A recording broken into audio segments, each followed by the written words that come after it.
যে সমস্ত মা বোন আছে বেপর্দা, যে সমস্ত মা বোন বেপর্দা, ওনাদেরকে বুঝান পর্দাবিহীন নারীর কোনো ইজ্জত নেই। কোরআনের ভাষায়, দুনিয়ার ভাষায় সেটা দুনিয়ার হিসাব। আমরা কোরআন বুঝি, আমরা কোরআন মানি, আমরা রাসূলুল্লাহ সাল্লাল্লাহু আলাইহি সাল্লামের হাদিস মানি। আমাদের বক্তব্য কারো গায়ে লাগুক আর পিঠে লাগুক, আমরা কোরআন থেকেই বলতে হবে, রাসূলের হাদিস থেকেই বলতে হবে। হাদিসের মধ্যে আছে আল্লাহ নবী সাল্লাল্লাহু আলাইহি সাল্লাম বলছেন, যে নারী বেপর্দা সে অভিশপ্ত নারী। ফাইন্নাহুন্না মালউনাত, স্পষ্ট হাদিস। নবীজি বলছে বেপর্দা নারী অভিশপ্ত নারী, অভিশপ্ত, মালউনাত, অভিশপ্ত নারী। আপনারা আপনাদের বোনদেরকে বুঝান। আমাদেরকে আল্লাহ তাআলা হায়াত দিয়েছেন, সৃষ্টি করেছেন, রিজিক দিচ্ছেন, দুনিয়ার সমস্ত প্রয়োজনীয় জিনিস সরবরাহ করছেন। আমাদের দায়িত্ব আল্লাহকে সেজদা করা। আমরা করব ইনশাআল্লাহ। বলতেছিলাম ওই হাদিসটা, নবীজি সাল্লাল্লাহু আলাইহি সাল্লাম বলেন, বান্দা যখন সেজদা করে, কি করে? আল্লাহর নবী বলেন, ইতাজালা শাইতানু ইয়াবকি, সাথে সাথে শয়তান ওই ব্যক্তির থেকে যে সেজদা করে, খোদার কসম নবী বলেন, শয়তান কানতে কানতে তার থেকে সরে পড়ে, সরে যায়, আর আলগা হয়ে যায়, তাকে ছেড়ে দেয়। আর কি বলে? নবীজি বলেন সাল্লাল্লাহু আলাইহি ওয়াসাল্লাম, শয়তান তখন কাঁদতে কাঁদতে বলে, হে আল্লাহর বান্দা, এটাই তো সেই সেজদা, যেই সেজদা একবার না দেওয়ার কারণে আমি চির বিতাড়িত হলাম। এটাই তো সেই সেজদা, যে সেজদা এখন দিয়ে তুমি আল্লাহর প্রিয় হয়ে গেলে। ওর ওই কথা, প্রত্যেকটা সেজদা দিলে বান্দা ওর ওই কথা মনে পড়ে। আবা ওয়াস্তাকবারা ওয়া কানা মিনাল কাফিরিন, কি সাংঘাতিক কথা! সেজদা না দেয় নাই।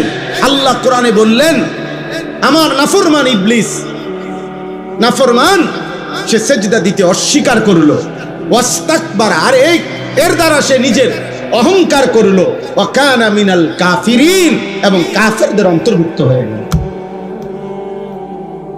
এই মুসলমানের বাচ্চা, শুনছো বাবা? আল্লাহ কি বলছে সেজদা না দেওয়ার পরে? 3 শব্দ বলছে। 1 নাম্বার বলছে আবা, সে সেজদা দিতে কি করলো? অস্বীকার করলো। 2 নম্বরে বলল ওয়াস্তাকবারা, এর দ্বারা সে কি করলো? অহংকার করলো। 3 নম্বরে ওয়া কানা মিনাল কাফিরিন, আর এই নাফরমান কাফেরদের অন্তর্ভুক্ত হয়। আল্লাহ তোমাদেরকে হেফাজত করে, আল্লাহ তোমাদের হেফাজত করে। সেজদা দিও বাস, ফিকির করো, ফিকির করো, ফজরের নামাজ পড়ো, আল্লাহ বরকত দেবে ইনশাআল্লাহ। নবীজি বলছেন, আল্লাহুম্মা বারিক লি উম্মতি ফি বুকুরিহা, আয় আল্লাহ ভোর বেলা আমার উম্মতের হায়াতের মধ্যে বরকত দিয়ে দেন। নবীজি দোয়া করছে। ভোরের সূর্য আর ভোরের আলো, ভোরের বাতাস মুনাফিক মুক্ত বাতাস, সুবহানাল্লাহ। ফজরের বাতাস মুনাফিক মুক্ত বাতাস। ফজরের ওয়াক্তে একমাত্র জেগে ওঠে মুমিন, ঘুমিয়ে থাকে মুনাফিক, ঘুমিয়ে থাকে কাফের, ঘুমিয়ে থাকে যত মুশরিক, ঘুমিয়ে থাকে যত মুরতাদ, ঘুমিয়ে থাকে যত নাস্তিক, ঘুমিয়ে থাকে যত বেঈমান। জেগে ওঠে শুধু কেবল কে? মুমিন। এজন্য ফজরের বাতাস, ভোরের বাতাস মুনাফিক মুক্ত বাতাস, শুধু মুমিনের নিঃশ্বাস ফজরের বাতাসে, সুবহানাল্লাহ। এজন্য হাদিসে আছে, হযরত আব্দুল্লাহ ইবনে ওমর রাদিয়াল্লাহু তাআলা আনহুমা তিনি বলেন, নবীজির জামানায় আমরা যদি কাউকে ফজরের নামাজে মসজিদে অনুপস্থিত পেতাম, না দেখতাম, খোদার কসম তিনি বলেন, আসানা বিহি জান, আমরা তার ব্যাপারে 2টি ধারণা করতাম, হয়তো লোকটি অসুস্থ, নয়তো মুনাফিক।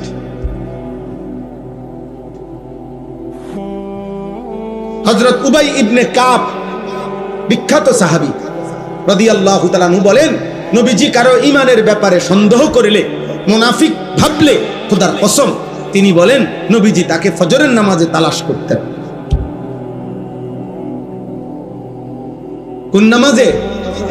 এবং ফজরের নামাজে জিজ্ঞেস করতেন, অমুক এসেছে, অমুক এসেছে। না পেলে নবীজি বলতেন, সাহাবী বলেন, নবীজি তখন বলতেন যে শুনো, এশার নামাজ এবং ফজরের নামাজ জামাতে পড়া মুনাফিকের জন্য কঠিন। কি ভয়ঙ্কর কথা। যে নবী সুপারিশ করবে তিনি যদি বলে ফেলে মুনাফিক, সুপারিশ করবে কি? যিনি হাউজে কাউসারের পানি দিবে তিনি যদি বলে ফেলে মুনাফিক, তো সুপারিশ করবে কে? পানি দেবে কে? বলে। আল্লাহ আমাদেরকে হেফাজত করে, আল্লাহ আমাদেরকে কবুল করে নেন। আজকের এই বজুরি খোলা ইত্তেহাদুল উম্মাহ ইসলামী সংগঠন সাচার, কচুয়া, চাঁদপুর ওলামায়ে কেরাম বললেন আপনাদের কাছে, ওনারা ফিকির করছেন আপনাদের জন্য পুরা মহল্লার মধ্যে মসজিদে মসজিদে ধারাবাহিক ইসলাহী মাহফিল করবে, আপনারা এতে সমর্থন করবেন, বলেন ইনশাআল্লাহ।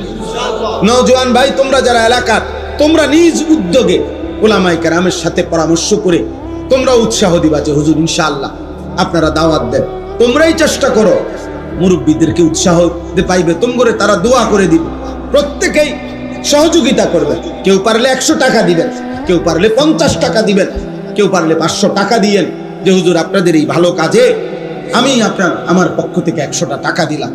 দেখবেন 100 টাকা মিশে যাবে লাখ টাকার সাথে, আর যতদিন চলবে আপনার আমলনামায় সওয়াব আসতে থাকবে, নিঃসন্দেহে সওয়াব আসবে, সওয়াব আসবে, সওয়াব আসবে। আল্লাহ তাআলা সমস্ত ইবাদতের মধ্যে দুইটা জিনিস মূলত চায়, এই আমার শেষ কথা। প্রত্যেক ইবাদতের মধ্যে আল্লাহর মূল চাওয়া দুইটা, এক বান্দার জবানে আল্লাহর জিকির, আল্লাহর নাম, দুই দিলের মধ্যে তাকওয়া, আল্লাহর ভয়, আল্লাহর ভালোবাসা। আল্লাহ দিল চায়, আল্লাহ জবান চায়। আল্লাহ জবানে শুনতে চায় নিজের নাম, আর আল্লাহ দিলে চায় তাকওয়া, আল্লাহর ভয়, আল্লাহর ভালোবাসা। এখানে কোরআনে আছে ওয়াল বুদনা জাআলনা, যেটা পড়ার জন্য আমি খুলছিলাম এটা পড়েই তরজমা বলছি, শেষ। ওয়াল বুদনা জাআলনাহা লাকুম মিন শাআইরিল্লাহ। আল্লাহ বলেন কুরবানি আসতেছে, কুরবানির জন্য যত প্রাণী, গরু, ভেড়া, দুম্বা, বকরি, উট, মহিষ, আল্লাহ বলেন এগুলোকে কুরবানির জন্য উপযোগী, এটা আমি আল্লাহ এই সিদ্ধান্ত, এটাকে কুরবানির প্রাণী হিসাবে নির্ধারিত আমি আল্লাহ করেছি। কে করেছে? আল্লাহ করেছেন। আল্লাহ মিন শাআইরিল্লাহ, এবং কুরবানির জন্য নির্ধারণ করা প্রত্যেকটা প্রাণী আমি আল্লাহর নিদর্শন। সুবহানাল্লাহ। যে প্রাণীটা কোরবানির জন্য কিনা হয়, সিদ্ধান্ত হয়, গরু হোক, ছাগল হোক, ভেড়া হোক, দুম্বা হোক, বকরি হোক, উট হোক, এটা কার নিদর্শন? আল্লাহর নিদর্শন। এরপরে আল্লাহ বলেন লাকুম ফিহা খাইর। সুবহানাল্লাহ। আল্লাহ বলে বান্দা মনে রেখো কোরবানির মধ্যে পুরাটা, এই তোমার কোরবানির মধ্যে পুরা কোরবানি করাটার মধ্যেই রয়েছে তোমাদের জন্য খায়ের, কল্যাণই কল্যাণ, কল্যাণই কল্যাণ। এখানে লস কোনো প্রজেক্ট নাই, এটা পুরাটাই লাভের প্রজেক্ট। সুবহানাল্লাহ। কোরবানির কল্যাণই কল্যাণ, নেকি নেকি, নেকি নেকি, নেকি নেকি, পুরাটাই লাভ। সুবহানাল্লাহ।